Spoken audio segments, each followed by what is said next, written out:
네, 안녕하세요. 화요일의 남자 이상화 세무사입니다. 오늘은 가업 승계 시에 세금을 줄일 수 있는 방법이 있다라는 주제를 가지고 여러분들을 찾아왔습니다. 자, 가업 승계라는 내용은 이제 가지고 왔는데요. 가업 승계 중에 증여특례라는 부분이 있습니다. 그래서 이 부분을 가지고 여러분들한테 좀 소개를 해드리려고 합니다. 자, 여러분이 알고 있는 증여세라고 하면은 한 5억이 넘어가게 되는 금액을 증여를 했을 때는 30%에 되는 세금을 내게 되죠. 10억이 넘어가면 훨씬 더 많은 세율을 내게 되는 부분인 거고요.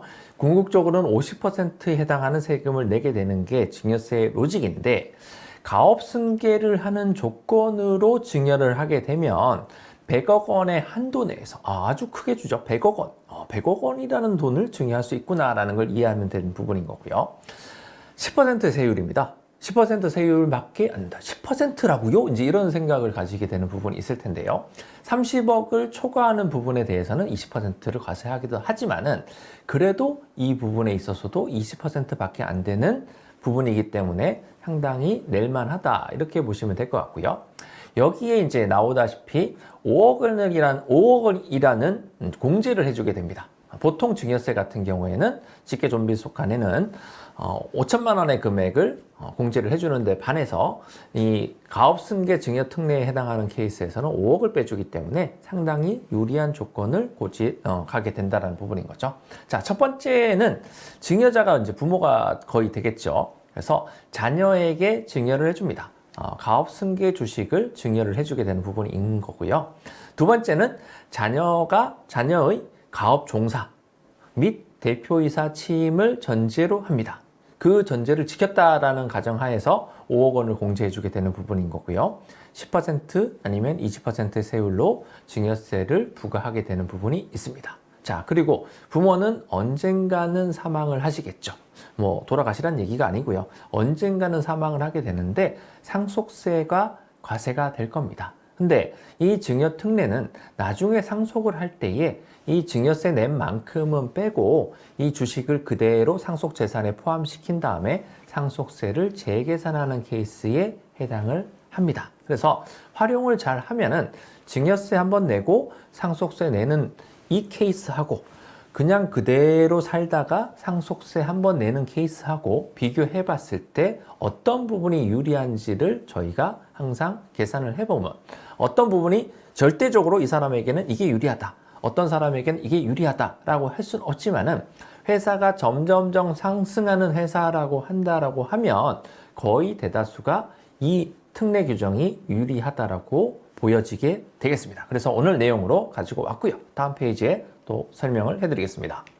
자, 요건이 있겠죠. 5가지 정도를 집중적으로 보게 되는 부분인 건데요. 수증자, 증여일 현재의 18세 이상의 거주자인 자녀, 그리고 증여세 신고 기한까지 이 자녀가 이 업종에 들어와서 종사를 하고 있어야 되는 부분인 거예요. 그리고 증여를 받은 시점으로부터 5년 이내에 대표이사로 올라가야 됩니다. 근데 올라가려고 하기 전에 주변에서 뭐 아들이 부서에 뭐 대표이사냐 이렇게 하면 이제 빠그러질 수도 있다라는 부분이 되겠죠. 자, 두 번째 요건은 증여자, 부모가 되겠습니다.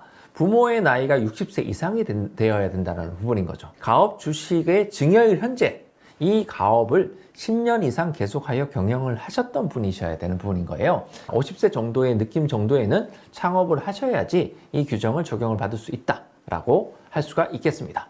자, 세 번째는 증여 물건. 증여재산가액은 증여받은 주식가액에서 업무무관 자산을 빼게 되어 있습니다.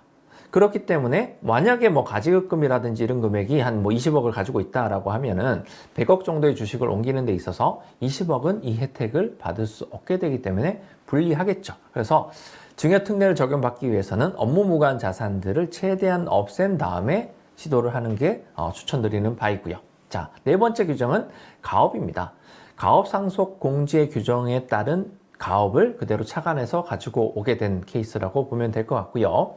신청은 증여세 신고 기한까지 증여세 신고서와 함께 가업승계 주식 등의 증여세 과세 특례 적용 신청서를 같이 제출해야 됩니다. 이거를 뭐 빠뜨리고 신고하는 케이스는 없겠죠. 그런 우는 범하지 말아라 이런 부분에서 말씀을 드리는 부분이고요. 자, 다음 장을 보시죠. 가업에 대해서 조금 더 디테일하게 이제 설명을 드립니다. 중소기업 또는 중견기업이어야 하고요. 대기업은 안 된다는 얘기겠죠. 그래서 중소기업은 상속증여세법 시행령 별표에 따른 업종을 주된 사업으로 영위를 해야 된다. 뒤에서 설명을 드릴 거고, 중소기업 기본법상 매출액 독립성 기준을 충족을 해야 되는 부분인 거고, 자산 총액이 5천억 원 미만이어야 됩니다. 자, 중견기업에 대한 내용도 이렇게 나오고 있는 부분인 거죠. 시간 관계상 여러분들이 거의 다 중소기업에 해당할 거로 생각을 해서 중소기업 위주로 설명을 드리겠습니다. 다음 페이지 보시죠. 자, 업종에 대한 부분이 나옵니다. 업종 뭐 농업도 나오고 광업도 나오고 뭐 제조업도 나오고요. 많은 분들이 이제 제조업이겠죠. 예, 제조업도 웬만하면 다 된다라고 보시면 될 것 같고요. 그리고 기타 등등등의 업종이 나옵니다. 그 밑에 보면은 도매, 소매업도 나오고요. 전 업종이 이제 다 된다고 보시면 되겠죠. 그리고 뭐 정보통신업에 대해서도 나오는 부분인 거고요. 대다수의 업종, 웬만한 업종을 제외하고는 다 된다. 광범위하게 적용을 시켜드리고 있기 때문에 많은 분들이 활용을 해보는 것이 어떻겠느냐라는 차원에서 오늘 말씀을 드리고 있는 부분에 해당을 합니다.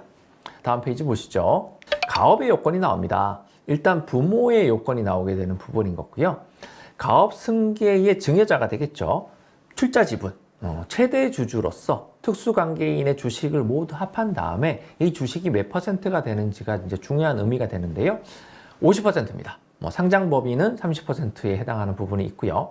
50% 이상을 10년 이상 계속적으로 보유를 하고 있으셔야 돼요. 근데 예를 들어서 50%에 있다가 몇 퍼센트로 떨어졌다가 다시 50%로 올라온다 그러면 다시 그 기간으로부터 10년 이상을 보유하셔야 되기 때문에 이 부분을 염두를 하고 있다 그러면 특수관계자의 주식을 합친 금액이 50% 이상이 되는 부분을 유지를 잘 하고 계셔야 됩니다. 자, 두 번째로는 대표이사. 반드시 대표이사가 되어야 있는 것이냐 아니면 주식만 50% 이상을 가지고 있으면 되는 것이냐라는 부분인 건데, 대표이사를 반드시 재직하고 있기를 요하지는 않습니다. 증여일 전 10년 이상 계속하여 해당 가업을 영위한 것으로 확인되기만 하면 된다. 그래서 대표이사까지는 아니어도 어느 정도 실질적인 지배주주에 해당한다라든지 이런 부분에 대한 요건은 좀 지켜주셔야 된다라고 보시면 될 것 같습니다.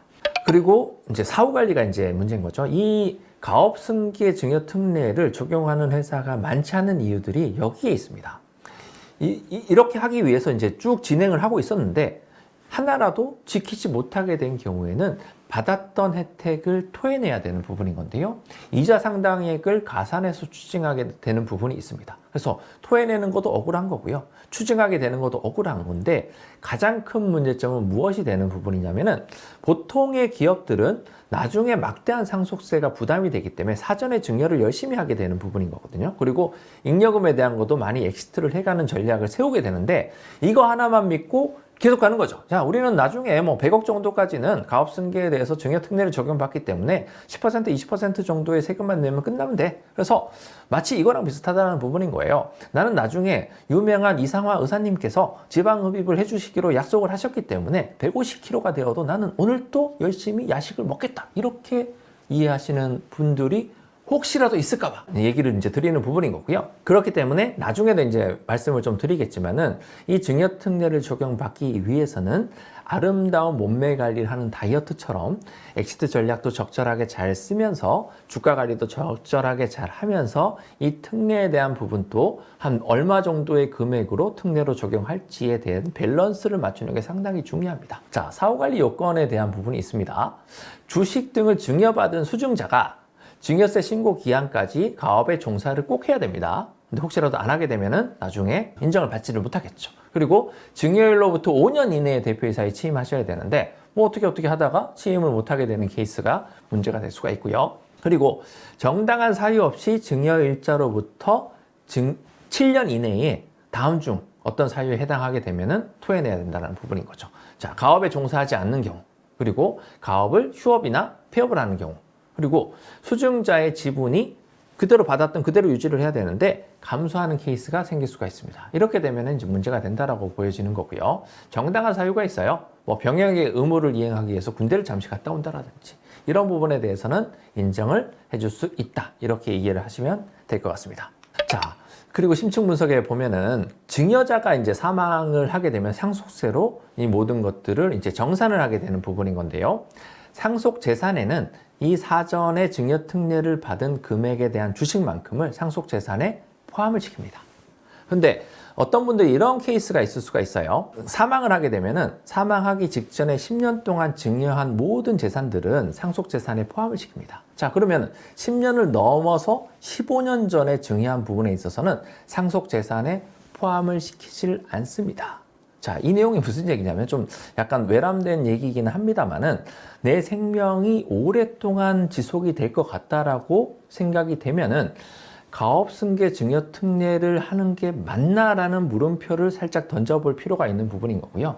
내 생명이 10년 이내에 끝날 것 같다라는 생각이 든다라고 하면은 가업승계 증여 특례를 좀 더 확실하게 적용을 받을 수 있는 부분이 있습니다. 근데 이게 사람의 생명을 가지고 얘기를 하는 부분이기 때문에 저희가 거의 기계적으로 지금 제가 좀 죄송한 말씀을 드렸지만은 그렇게까지도 다루어 봐야 된다라는 부분을 이 직업 특성상 어쩔 수 없이 말씀을 드리는 부분이 있고요. 자, 그러면 이미 납부한 증여세는 상속세가 나오는 산출세액에서 증여세 낸 것만큼은 돌려준다라고 보시면 될 것 같고요. 기납부라고 보시면 될 것 같습니다. 그리고 세 번째로는 사업을 승계, 주식 등을 증여받은 후에 상속이 개시된 경우에는 상속 개시일 현재 다음의 요건을 모두 갖춘 경우에는 가업상속공제도 적용을 받을 수 있습니다. 그래서 가업승계 증여특례를 적용받았다고 해서 가업상속공제를 못 받는 경우는 아니다. 두 가지를 같이 받을 수 있다. 물론 가업상속공제가 더 큰 범주라고 보고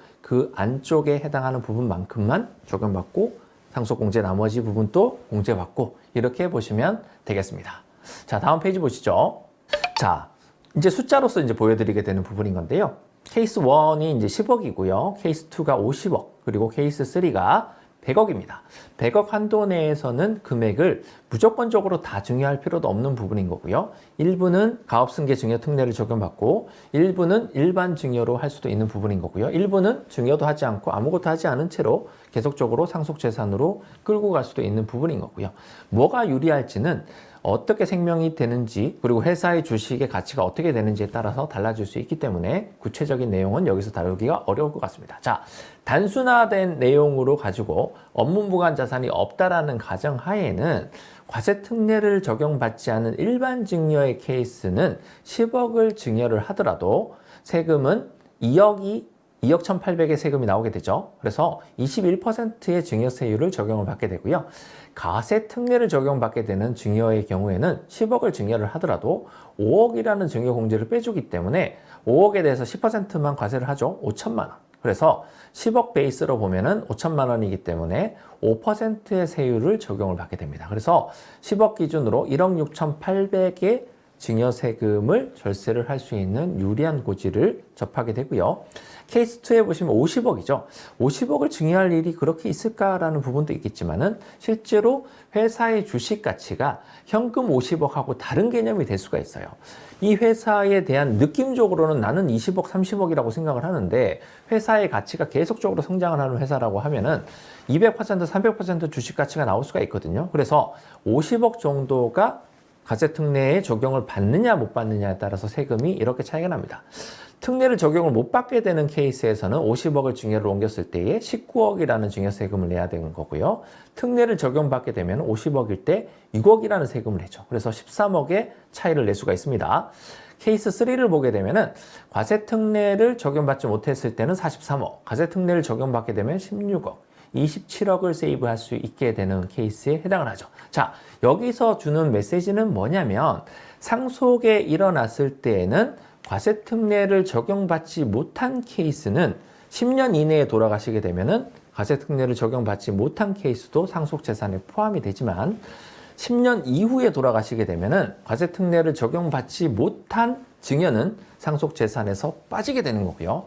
과세특례를 적용받은 케이스는 10년이 지나던 15년이 지나던 무조건 상속재산에 포함이 되기 때문에 내 건강이 얼만큼 허락되어 있는지 따라서도 이 컨설팅에 대해서 어떻게 진행할지를 생각을 해봐야 되는 좀 웃긴 상황이 발생할 수가 있다는 부분인 거죠. 그래서 적어도 이상화라는 세무사를 15년 이상을 만나야지 이 내용이 아름답게 수렴이 되는 부분이라고 볼 수도 있을 것 같습니다. 그러나 확실한 거는 현재의 구세청의 움직임이라든지 우리나라의 상속재산에 대한 세율이 워낙 고율이기 때문에 세무사 한 명 정도는 20년 정도는 진득하게 만나는 것도 좋다, 이렇게 보시면 될 것 같습니다.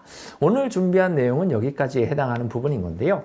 조금 유의하셔야 될 만한 부분을 조금 더 말씀을 드리게 되면요. 특례에 대한 부분이 제가 생각할 땐 좋은 부분이 있습니다. 왜냐하면은 생전에 가업에 대한 승계 구도를 확정을 시켜주는 거라는 얘기인 거죠. 아들이 만약에 2-3명이 있는데 뭐 딸이 있을 수도 있는 부분인 거고요. 나중에 상속까지 끌고 가버리면은 이 재산을 가지고 서로가 싸웁니다.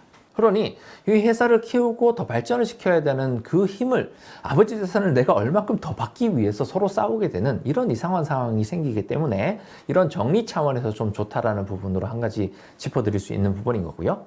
가장 좋은 거는 뭐냐? 차등배당이 사라졌죠. 차등배당의 효과가 사라졌는데, 그러면 자녀한테 균등배당을 하고 싶은데 뭘 주식 수가 높아야 뭐 배당을 많이 하죠. 그렇기 때문에 차라리 아름다운 특례 규정을 적용을 시켜서 증여를 화끈하게 해드리고 자녀 지분을 한 50% 올려놓은 다음에 균등배당으로 시원하게 회사 잉여금을 끄는 작전을 쓰는 거를 추천드리는 바입니다. 자, 그러나 이 좋은 부분에 있어서도 위험 리스크는 있다라는 부분인 거예요. 업종 변경이 끝까지 아버지가 돌아가신 이후에 업종 변경이 되면 안 되는데 될 수도 있다라는 부분인 거죠. 그리고 종업원의 숫자를 유지해야 되는 규정이 있습니다. 종업원이 나가겠다고 하는데 무릎을 꿇고 말려야 되는 상황이 생길 수도 있다라는 거죠. 그 규정을 뭐 한 달만 유지하게 되는 부분도 아니고 상당히 긴 기간을 유지를 해야 되기 때문에 과연 이거를 지키는 회사가 있을 수 있느냐. 그래서 이 회사를 본인만큼 알고 있는 이상화 세무사 같은 사람을 20년 동안 두고 있어야 된다는 얘기가 나오는 거죠. 자, 이런 부분도 얘기를 드릴 수 있을 것 같고요. 재산이 많으신 분들, 그리고 회사의 주식 가치가 내가 생각하는 것보다 훨씬 더 높게 설정이 되어 있는 회사들, 그리고 우리 회사의 주식 가치는 절대 떨어질 리가 없다라고 확신하시는 분들은 반드시 한번 적용을 해볼 필요가 있는 부분인 거고요. 여기에 대해서 20년이라는 건 제가 좀 웃긴 얘기를 말씀을 드린 거지만은 그 정도로 진지하게 같이 파트너십을 가지고 같이 갈 수 있는 세무사가 누군지를 한번 생각해 보실 필요가 있을 것 같다라는 내용을 가지고 오늘 찾아왔습니다. 오늘 내용도 유익하셨을 것이라고 저 혼자 열심히 믿고 있겠습니다. 여러분들의 관심이 좋은 영상을 만드는 데에 많은 보탬이 되고 있습니다. 다음 시간까지 잘 계시고요. 다음 주에 다시 뵙도록 하겠습니다. 구독, 좋아요 부탁드릴게요. 이상화 세무사였습니다. 감사합니다.